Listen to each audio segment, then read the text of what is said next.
Olá, boa noite. Eu acredito que alguns de vocês já me conheçam. Meu nome é Cássio. Eu, todas as oportunidades que fui convidado, estive nessa casa, batendo papo e tentando falar alguma coisa sobre a nossa doutrina. Hoje me pediram que falasse exatamente sobre as pandemias e o espiritismo. Nós estamos vivendo um problema sério e vamos tentar ver como é que o Espiritismo entende tudo isso. Se vocês lembrarem, todas as vezes que eu começo e termino esse tipo de bate-papo, eu faço questão de atender ao meu mentor, que pede que eu diga paz a todos. Que assim seja.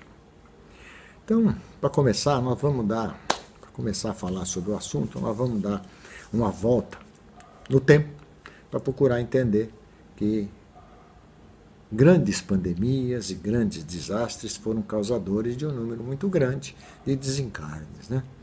Isso não é alguma coisa que nossos antepassados também já não vivenciaram, né? A história nos mostrou que o nosso planeta já sofreu alguns problemas de grande porte, deixando sempre um monumental número de vítimas, né?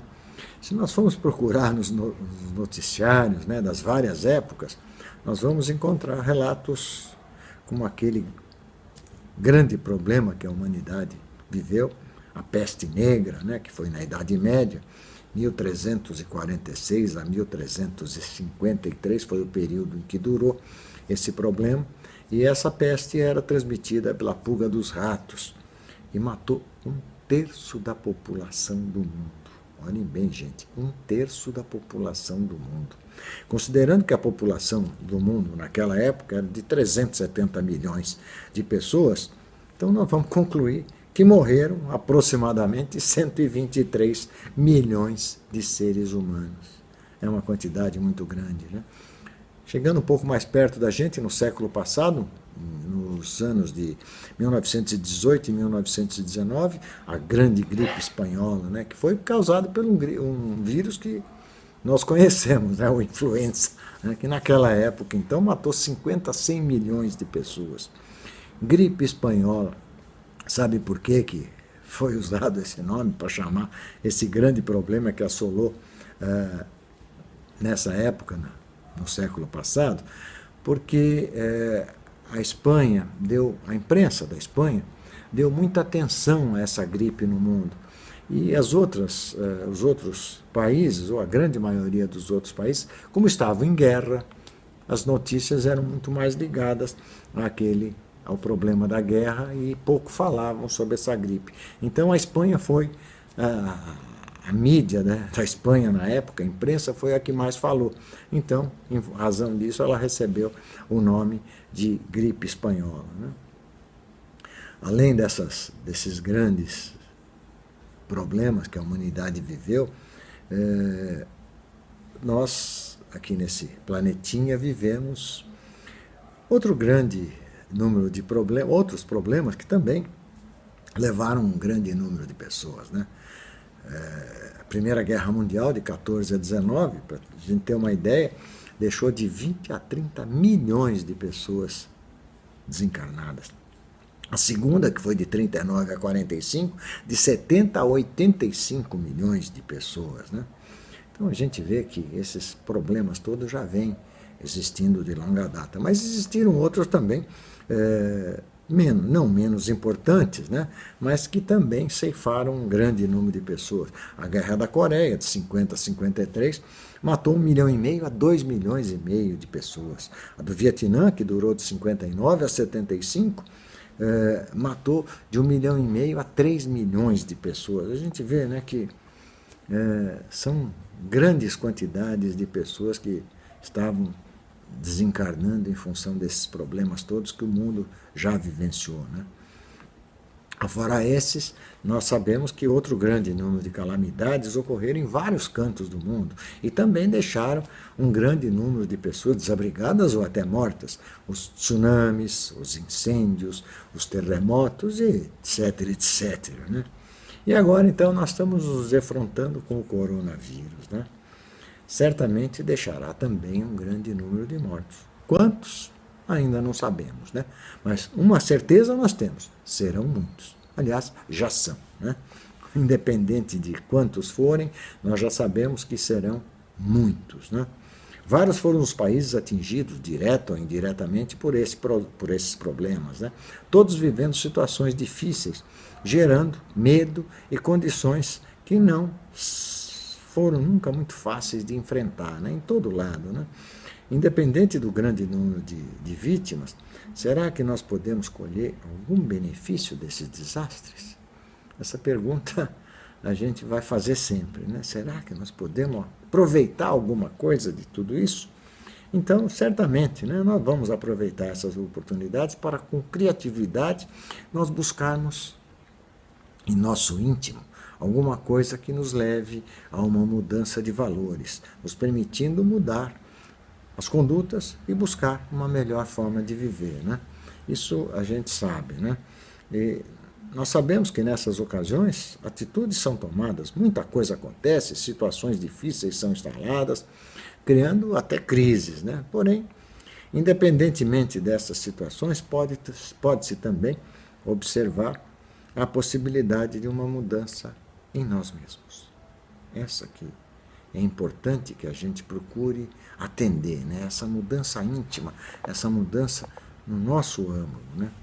E mudança essa que pode ser familiar, financeira e até referente ao nosso comportamento moral e mental, que é muito importante, né? Principalmente no nosso comportamento moral, né? A gente sabe, nós que estamos dentro da doutrina, sabemos que daqueles 5 livros do Pentateuco Espírita, né, que o Kardec nos deixou em meados do século XIX, o terceiro deles, o Evangelho segundo o Espiritismo, é aquele que nos traz todas as normas morais de conduta. Então, vamos procurar fazer o Evangelho no lar, procurar ler um pouquinho sobre o que o Evangelho nos traz, que nós vamos ver que ali só tem coisas que servem para o nosso dia a dia. Um dia, eu batendo um papo dessa ordem numa casa espírita, alguém me disse, eu tenho um Evangelho na cabeceira, e todas as vezes que eu tenho algum problema, eu vou lá, abro o Evangelho aleatoriamente e leio ali um trechinho que eu vou ver que serve diretamente para mim. Claro que tudo que está no Evangelho serve para a gente. Então, essa leitura do Evangelho é muito importante. Agora, só a leitura não adianta, né? O grande objetivo de toda a doutrina espírita é fazer com que se aplique tudo aquilo que Jesus Cristo nos deixou naqueles 3 anos que ele teve entre nós, né? Ele nos deixou uma filosofia de vida que é espetacular, né? Para a gente ter uma ideia, ele só teve 3 anos, só 3 anos entre a gente. E nesses 3 anos ele nos deixou essa filosofia que hoje quase 40% da população do mundo segue. Então essa filosofia tem que ser importante, né? A gente sabe disso. Para nós espíritas, essas mudanças que eu comentei ali atrás, podem ser até consideradas como aquelas que buscamos em cada passagem nossa como encarnados, né? Ou seja, em cada encarnação que a gente vive, né? Sempre em busca da nossa evolução pessoal, né? Porque cada encarnação nossa, nós estamos aqui com um objetivo, que é exatamente a nossa evolução íntima e a nossa evolução, para que a gente possa um dia alcançar mundos mais evoluídos do que esse que nós vivemos hoje, né? Os problemas que hoje nós estamos vivenciando, certamente são um prenúncio da mudança.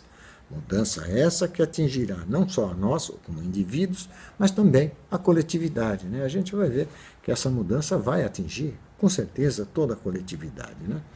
Independentemente dessas mudanças que devemos procurar, nós fomos buscar em algumas respostas para embasar as razões desses desencarnes coletivos, né? Essa grande quantidade de desencarnes que vem ocorrendo, especificamente agora em função desse, como diz uma sobrinha neta minha, que é pequenininha, ela diz, tivô, tem um bichinho que não deixa a gente sair na rua. Então, se ele pega a gente na rua, ele faz um estrago na gente. Então, é esse bichinho chamado coronavírus, segundo minha sobrinha neta, é que a gente tem que tomar cuidado com ele, né?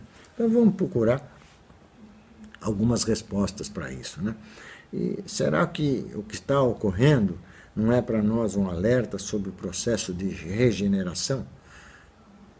Regeneração essa que já nos foi informados em meados do século XIX pelo Kardec, quando, entre outras coisas, ele nos disse que, oportunamente, deverão ocorrer mudanças, deixando claro que a população humana deveria sofrer modificações marcantes. Isso já nos disse exatamente o Kardec nos meados do século XIX. Né? E essas mudanças farão com que haja uma rapidez, uma celeridade na mudança do planeta, de expiação e provas que nós vivemos hoje, para um planeta de regeneração. E isso vai fazer com que haja uma rapidez nessa mudança. Né? E nós podemos aproveitar essas mudanças para pensarmos na nossa própria evolução, né? Nos desligando dos bens materiais, aos quais ainda estamos muito presos, né? E nós temos que deixar de usar e, principalmente, né, praticar aquelas colocações que fazem parte do nosso dia a dia. Né? Este é o meu carro, o meu computador, esta é a minha mulher ou o meu marido, é o meu. A gente usa isso com muita facilidade. Né? Será que, quando do nosso desencarne, nós levaremos para o outro lado qualquer um desses meus? Nós não levamos, né?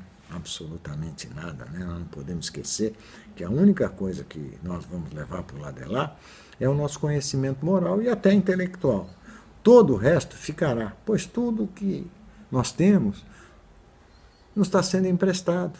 E nós não podemos esquecer que para essa encarnação, inclusive esse corpo de carne que nós estamos usando agora, também é emprestado. Ele vai ficar aqui, não tenhamos dúvida, ele não vai ser levado para o lado de lá. O nosso espírito é imortal, esse vai para onde a nossa elevação permitir. Agora, o corpo vai ficar, porque ele é emprestado para esta encarnação. Né? Como nada nós vamos levar, fica aqui a pergunta, será que esses desencarnes, como já dissemos, não nos estão mostrando alguma coisa? Né? Será que nós temos que tirar alguma ideia sobre tudo isso? Então nós vamos tentar para explicar essas mortes que estão ocorrendo, em grande quantidade agora especificamente, toda pelo mesmo motivo, o coronavírus.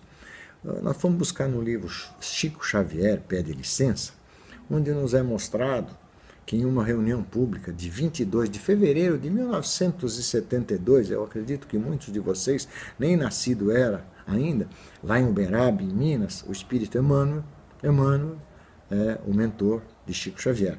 Através do Chico, ele nos trouxe o seguinte relato. Né? Quando retornarmos à Terra para o mundo espiritual, conscientizados das responsabilidades próprias, operamos o levantamento dos nossos débitos passados e rogamos os meios precisos a fim de resgatá-los devidamente. Né? E nós vamos rogar, quando nós estivermos do lado de lá, nós vamos rogar exatamente quais serão os meios que a gente pode resgatar. Né? E assim, muitas vezes, que nós renascemos no planeta, em grupos, nós renascemos aqui nesse planeta, em grupos compromissados com uma redenção múltipla. A gente já nasce com essa redenção. É alguma coisa que, quando nós estamos do lado de lá, nós já pedimos para que ocorresse. E o Emmanuel nos disse mais, né? Alguns, quando retornam à Terra com propósitos diferentes, cada um vem numa função com um propósito bem diferente, mas com um encontro marcado para o desencarne conjunto em grandes acidentes. São os desencarnes coletivos, que nós assistimos aí em grande escala, e estamos assistindo ultimamente em grande escala. Como eu disse lá atrás, né, será que isso não está sendo propiciado para nós todos, para que haja uma rapidez maior na mudança? Eu acho que é assim que a gente tem que entender. Né? Mas continuando, o Emmanuel continua. Né? Aqueles que promoveram guerras, demonstrando crueldade pela busca do ouro, ou seja, de um poder, né, de poder e de qualquer condição na vida, buscando a regeneração, pleiteiam quando dá volta, ou seja, quando estão do lado de lá. Então, esse pessoal todo que provocou essas guerras, vão pedir exatamente quando dá volta ao plano físico para que eles sofram uma morte em acontecimentos de sangue e lágrimas. É o resgate daqueles que promoveram as guerras, né? O Emmanuel continua, corsários, que estou falando de 1972, né, que é essa manifestação. Corsários que ateavam fogo em embarcações e em cidades na conquista de presas fáceis, quando da volta do além com os problemas da culpa, solicitam o retorno à terra para o desencarne coletivo em dolorosos incêndios. A gente está percebendo, né, como a coisa começa a ser explicada pela doutrina, né? Exploradores, continuando sempre com o que o Emmanuel nos diz, exploradores da comunidade, quando lhe exaurem as forças em proveito pessoal, pedem, quando dá volta ao corpo denso, que, de forma conjunta, desencarne unidos no ápice de epidemias arrasadoras. Será que as mortes pela coronavírus podem estar aí enquadradas? Se vocês ouvirem um miado, é que eu tenho um gato aqui em casa e de vez em quando ele passeia, de vez em quando ele sobe no meu computador, ele sobe no meu... para aparecer. Ele é louco para aparecer nas minhas palestras. Então não estranhe se vocês ouvirem qualquer miado ou qualquer aparição de um gato. Mas continuando, o Emmanuel termina. A dor de todos eles é a nossa dor. Os problemas com que se defrontaram são igualmente nossos. E uma pergunta que o Emmanuel não respondeu, viu? Quanto tempo essa epidemia vai durar? Essa é uma resposta que só a população do mundo poderá responder, dependendo unicamente da forma com que todos nós vamos enfrentar essa situação. Com essa mudança, com base, né, nessa mudança íntima, ou seja, de cada um de nós saberemos sobre a possibilidade de que o tempo seja maior ou menor. Isso vai nos mostrar que, com base em tudo isso, o tempo da duração disso vai ser maior ou menor, né? Cabe lembrar que quando a dor se aproximar de cada um, com a perda de um ente próximo, o amor pelo próximo certamente será muito maior, né? Ou seja, quando o calo aperta, né, a gente começa a se preocupar um pouco mais, né? O plano espiritual maior já nos avisou que esses desencarnes que estamos assistindo nos tempos presentes são fruto unicamente da invigilância daqueles que nesta ou em vidas passadas deixaram de atender os preceitos que Jesus nos deixou. Ou seja, tudo aquilo que, entre outras coisas, está no Evangelho segundo o Espiritismo, que é o terceiro livro do Pentateuco, né? A gente sabe que a invigilância nossa, não só nas nossas ações, né? É muito comum a gente, quando está dentro de uma casa espírita, encontra a pessoa e diz, não, eu nesta encarnação, eu estou procurando me manter sem fazer nenhum ato que seja diferente daquilo que é. E os nossos pensamentos? Esse é mais difícil da gente controlar, né? Então, essa vigilância que nós temos que ter não é só quanto às nossas ações físicas, mas também contra o nosso pensamento, né? E a espiritualidade maior também já nos informou, né? O vírus é uma manifestação real e indicadora que nós precisamos mudar. Quanto mais medo, mais ele se agigantará. E quanto mais manifestarmos nosso egoísmo, ou seja, nosso egoísmo na vida prática, na vida do dia a dia, e os nossos pensamentos negativos, mais esse vírus se fortalecerá. É o que eu acabei de dizer, né? Quanto a gente procurar agir e pensar de uma forma diversa, não é fácil, viu, gente? Não pensem, não, que isso é fácil. É difícil, porque ainda nós estamos nesse planetinha de expiação e prova. Mas a gente tem que tentar, né, procurar. Porque nós acreditamos também que é chegada a hora de que a humanidade, em sua maioria pelo menos, precise repensar a vida, procurando desenvolver de uma forma muito clara, muito lúcida, né, e deixando de pensar unicamente nas realidades materiais, né, que a gente fala muito, né, nos problemas e naquilo que a gente procura alcançar em todos os sentidos. Agora, nós não podemos esquecer nunca que sempre, sempre a misericórdia divina estará mantendo a presença junto da gente. As ocorrências que hoje nos causam sofrimento serão reduzidas ao mínimo quando todos procurarmos a nossa própria renovação, que reverterá para o bem de todos, né? E a gente, para concluir esse bate-papo, eu diria que Deus nos conceda sempre o melhor, né? E nós vamos aguardar. Nossas ações mostrarão que o plano maior certamente estará do nosso lado. Eu não sei quanto tempo eu tenho para falar, mas eu tenho feito esses bate-papos hoje dentro da minha casa, claro, porque ainda em função desse próprio coronavírus, eu que sou velhinho tenho que tomar cuidado, apesar de já estar vacinado, mas eu tenho que tomar cuidado em me expor por aí. Então, as casas espíritas estão começando a voltar a funcionar como todos os outros templos estão assim agindo. Mas eu que tenho já alguma idade, tenho que tomar um cuidado redobrado. Mas normalmente me pedem que fale por volta de 20 minutos, e é o tempo que eu acredito que está usando até agora. E eu quero aproveitar para encerrar, e encerrar sempre como eu gosto de fazer, pedindo que aquela luz que o manto de Maria carrega seja depositado sobre todos nós. E todos nós, com essa luz do manto de Maria nos ombros, tenhamos condições de ter uma vida tranquila e protegida. E cada vez que cada um de nós, com toda essa luz do manto de Maria nos ombros, respeitarmos aqueles 2 únicos mandamentos que Jesus nos deixou: amar a Deus sobre todas as coisas e ao próximo como a ti mesmo. Se nós conseguirmos seguir só esses 2 mandamentos, o coitado do Moisés tinha... o Moisés tinha 10, né? Trouxe 10 mandamentos. Nós temos só 2. Amar a Deus e amar o próximo. Se nós conseguirmos, esse manto de Maria, com certeza, vai estar nos nossos ombros e nós vamos estar protegidos. Que essa proteção seja perene em cada um de vocês. Muito obrigado por vocês terem me ouvido até agora. Qualquer coisa, eu tenho certeza que a casa tem os meus números, os meus e-mails, em que qualquer um de vocês precisarem de qualquer coisa, eu estarei, dentro da doutrina, é claro, à disposição de cada um. Paz a todos e muito obrigado por vocês terem me ouvido.